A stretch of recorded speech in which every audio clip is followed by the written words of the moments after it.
Hi, and welcome to another episode of About the Authors TV. I'm your host, Jake Brown.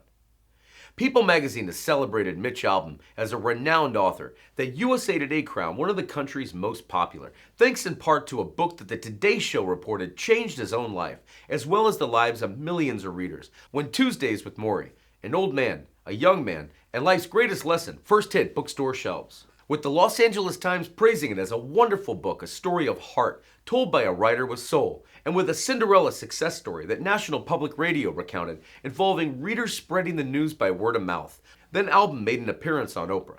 At its core, the memoir is about the power of relationship between a professor and his student, between a man approaching his 80s and one not yet out of his 30s, and one whose accumulated life experiences can be passed down to the former student and then to the world at large, literally. Forbes would eventually measure the sheer global scope of the book's success as it's been translated into 45 languages, adding that it spawned an Oprah Winfrey-produced made-for-TV movie and a play that continues to be staged around the globe and became the biggest-selling memoir in the history of publishing. The New York Times, reflecting fan demand in the wake of his mainstream success, broke the news not long after that with a new novel coming out in September, Mitch Albom is getting a heavy push from Starbucks, as his career as a best-selling novelist replicated over subsequent hits like The 5 People You Meet in Heaven, which spent 95 weeks on the New York Times bestseller list and sold a staggering 10 million copies, with that flagship paper calling it a book with the genuine power to stir and comfort its readers.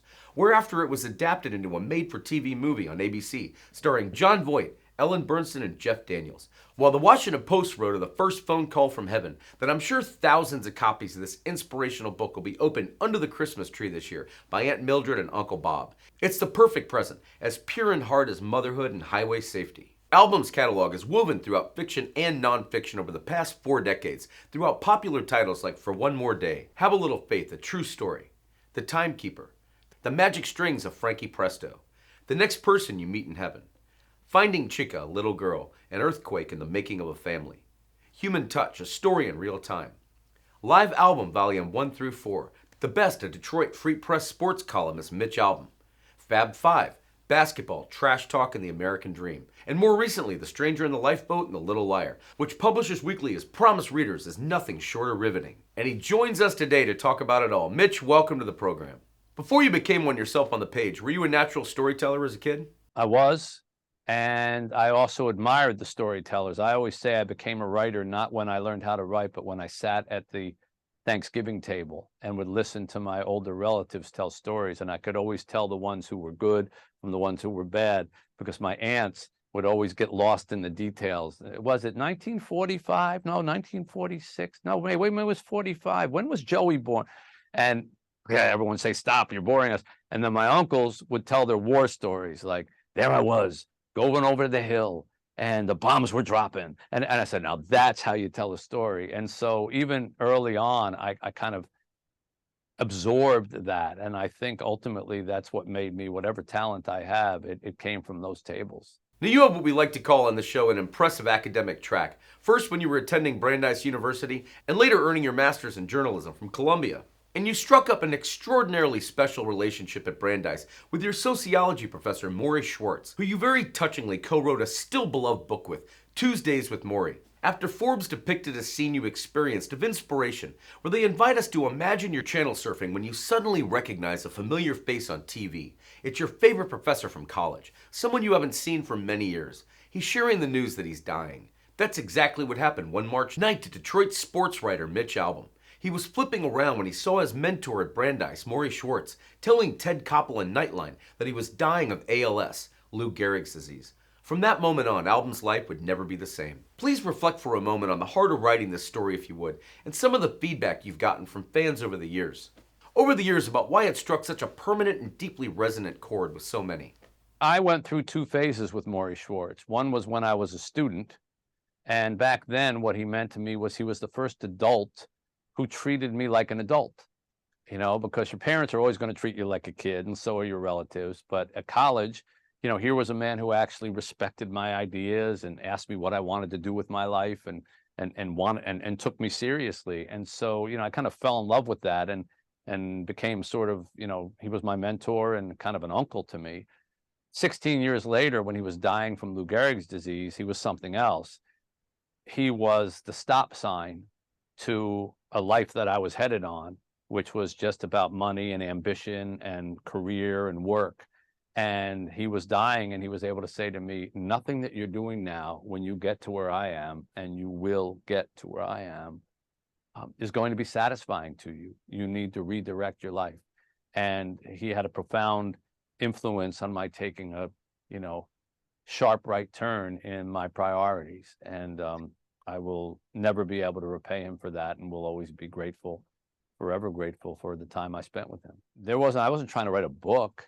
I just, Morrie, after I visited him the first time, he said, would you come back? And I said, when? He said, well, today's Tuesday. Why don't you come back next Tuesday? And I wasn't really sure I wanted to keep coming to see a sick, dying person, but I could tell that it meant something to him, and I liked talking to him, so I came back, and then I came back, and then I came back again and again and again and again, every Tuesday, and I realized that he had kind of sucked me into a last class about what's really important in life once you know you're going to die, as he did.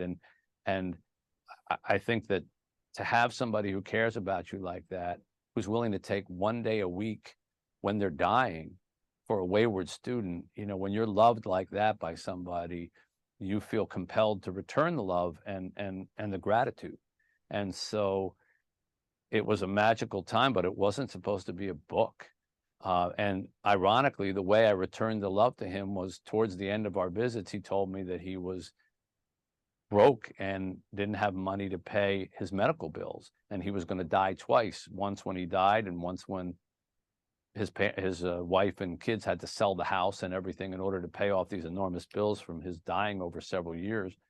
And that's when I got the idea to write a book to pay his medical bills. And the truth is, since this is a show about authors, every publisher we went to pretty much told us, no, not interested, boring. You're a sports writer. It's depressing. Nobody's going to read a book like that. And we finally found one publisher 3 weeks before he died. They gave us enough money to pay his medical bills, and I gave it to him, and that was supposed to be it. Wasn't supposed to be a career. Wasn't supposed to be a popular book. When it came out, they printed 20,000 total copies, total for the world. And I thought I'd have them in the trunk of my car for the rest of my life. So it shows you what happens when you do things for the right reasons, I guess. Well, Tuesdays with Morrie, in my mind, resonates with people around the world, not because of some brilliant writing that I was able to string together. It's because what Morrie had to say was human and translates to anybody, anywhere in the world, doesn't matter what language it is. When you say things about, love each other or perish, forgive everyone before you die, and then forgive yourself, don't make money your aim, there's no security in the world like family. Death ends a life, but not a relationship. These are things that are universal. And when I hear that the book's being taught in schools in Japan or China or Russia or Sweden, or countries I couldn't even recognize the book. I don't even understand. I get copies of it. I said, where's my name? What is it? And yet these lessons still resonate with people. I think that shows you that we all need mentors and teachers in our lives, and pretty much anywhere in the world, that's true. We've spoken to so many of your peers that got their start in journalism. What do you feel like looking back that your career writing for the Detroit Free Press, Sports Illustrated, Parade, and more that helped prepare you for this amazing book writing career that would follow? Several things. First of all, kill your babies, as they say, because journalism teaches you that, the best thing that you've ever written, if you don't get it in on time, it's useless. If it sits on the docks because you were late, nobody's going to read it. So I've learned how to edit myself and cut and not fall in love with my sentences and say, I can't live without that sentence. It's also taught me the value of research. Journalism teaches you that. And a conciseness to things, a tightness of your writing. For many years, I wrote a sports column that had to end after a certain thing. And no matter what, I had to reach the bottom because there was a tire ad there or whatever. And how to, live without that sentence, live without that, tighten this up, make it a little better. The 5 People You Meet in Heaven marked your first turn into fiction. How did you find inhabiting Eddie, a wounded war veteran who on his 83rd birthday is killed trying to save a little girl from a falling object? After he awakes in the afterlife, as 5 people explain that life to him, an exploration of the ultimate question, why was I here? To be honest with you, Jake, I wrote The Five People You Meet in Heaven because I was frightened to death about writing another nonfiction book after Tuesdays with Morrie, because it became so big. It took me 6 years to write anything else. And I could see that, Tuesdays with Morrie had become this thing that nobody could have expected. And everyone was waiting for Wednesdays with Morrie or Thursdays with Morrie. And that's what publishers were asking me for. And I said, I can't do that. I mean, I said everything I had to say. So I decided, you know what? I'm just going to go the whole opposite route. I'm going to write a novel. And they said, that's a terrible idea. You're a nonfiction writer, and it's a terrible idea for nonfiction writers to write. And I said, well, you told me it was a stupid idea to write Tuesdays with Morrie also, and you were wrong. So I'm going to follow my heart, and I'm going to write a story based on an old uncle of mine who told me that he had a near-death experience, and when he died for a couple of seconds, he saw all of his dead relatives waiting for him at the edge of the bed before he returned to his body. And I thought, well, that's an interesting idea. What happens if maybe people are waiting for us when we die, but they're not our relatives necessarily? Maybe some are, but maybe some are just people who we touched for 5 minutes in our life and changed their lives forever and our lives forever. And it's a little parable, and I wrote it, and knock wood, it became a very, very big book and opened the door for me to be able to write fiction as well, which I've done now more than I've written nonfiction. So it was out of desperation, to be honest, that I started in the novel and fiction world, and I've found a home in it. It must have been a blast to draw on your own musical background in the course of writing The Magic Strings of Frankie Presto. The Magic Strings of Frankie Presto is the most fun I ever had writing a book. And it shows because it's like 500 pages, and all my books are usually like small and 250 pages. Getting a chance to revisit music, which was my first love and my first career. And, I wanted to be a musician. I never wrote anything, until I was like 22, 23 years old. And then I kind of put music to the side and said, well, it broke my heart. I'm just not going to deal with it anymore. And to be able to then later in my career combine my new love of writing with my first love, which was music, to create the world's most talented musician in Frankie Presto, who walks the earth with a chance to change 6 people's lives with 6 strings on his guitar, and to set it in a real world so that he's fictional, but everything else in the book is real. It was like getting a chance to do a history class in music, and to incorporate. And I had real people, real musicians, Paul Stanley and Tony Bennett and Burt Bacharach and Ingrid Michaelson, and all these people participated in the book. Wynton Marsalis and Roger McGuinn, and they participated in the book. They even read the audio book about how Frankie Presto, this fictional character, intertwined with them in their lives, as if he was real. So it was a bit of like Forrest Gump or Zelig. And I'd still be writing Frankie Presto if I didn't have a deadline. I would keep adding chapters to it and adding chapters to it. And I hope one day it becomes a movie or a series or something. They're working on it because it's really the most epic story I've ever told, probably up to this new one, The Little Liar. Let's talk about your newest release, The Little Liar. First, where did you ever come up with the idea to have truth be the narrator of the story? Well, I'll tell you why I did that. So if a book begins like this, you can trust the story you're about to hear. You can trust it because I am telling it to you, and I am the only thing in this world you can trust. I am the shadow you cannot outrun, the mirror that holds your final reflection. I am truth, and this is a story about a boy who tried to break me. Now, wouldn't you want to read a book that begins like that? And so, I thought it was compelling. And I thought the way to kind of deal with the whole idea of what happens to us when we lose the truth would be to have truth explain how brokenhearted it was when it watches human beings lie and break it into pieces. So just as music was the narrator of Frankie Presto, truth is the narrator of The Little Liar. With a new work like this one, what do you find to be the most inspiring aspects of both writing and then releasing a new story out into the world? As I get older, Jake, adults make less and less sense to me, to be honest. And the only thing that makes sense to me are children. And you probably know I operate an orphanage in Haiti that I've been at for 14 years, and I'm there every month of my life.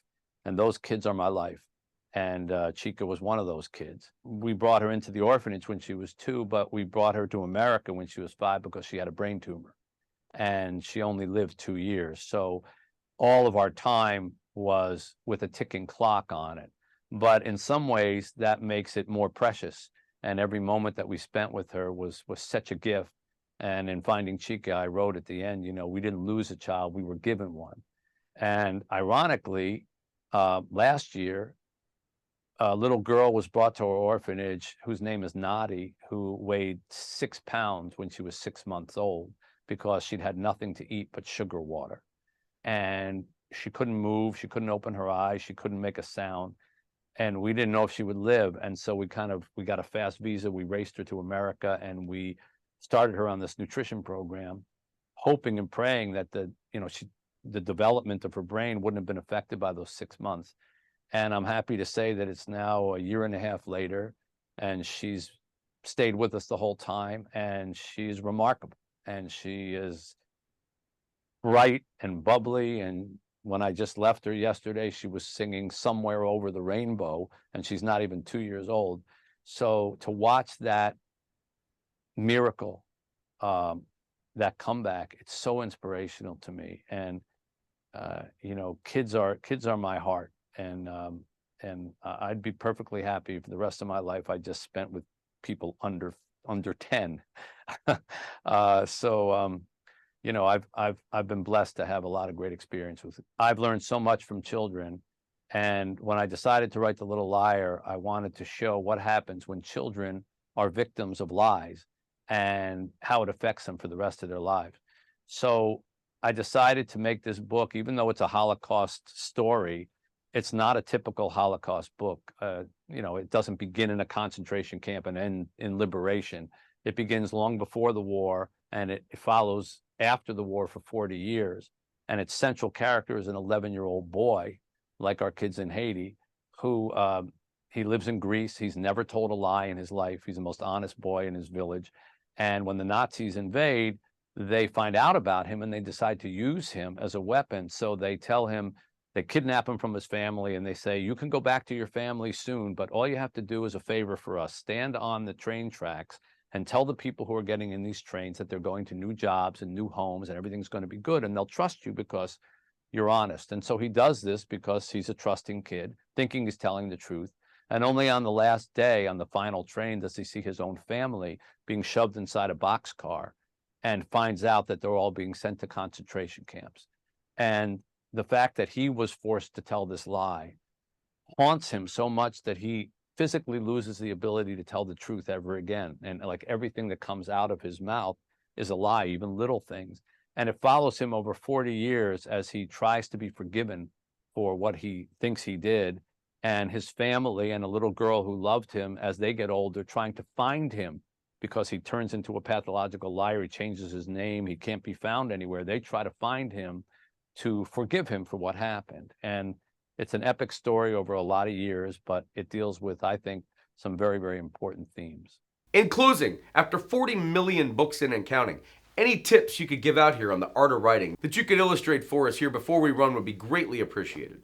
The truth is often the best backdrop for fiction. And that's certainly true in The Little Liar. Everything in The Little Liar, except the characters, actually happened. And it rings true. And I've had so many people who've read it say, oh, I can't believe that story. How'd you come up with that story? I said, I didn't come up with it. It happened. I remember when I was in journalism school in Columbia, I was getting a master's. Judith Crist, the great critic, gave us an assignment that said, write a personal story, but make it as tight as possible. Keep in mind as short as possible. So we wrote it. We handed them all in. She collected the papers. She stacked them like this, and then she folded them in half, and she cut them in half, and she handed them back. She said, now make it half as long. And you thought, oh, it's impossible. How can I make it half as long? I already was as tight as possible, but you weren't. There's still a way to tell it tighter, and I think journalism taught me that, which may be the reason why my books are always so small, because I've been tightening them up for years. So, I've learned a lot from that field, and it's helped me. Mitch, congratulations on your latest book release. It's been wonderful talking today. Thanks so much for taking time to be on About the Authors TV. Thank you, Jake.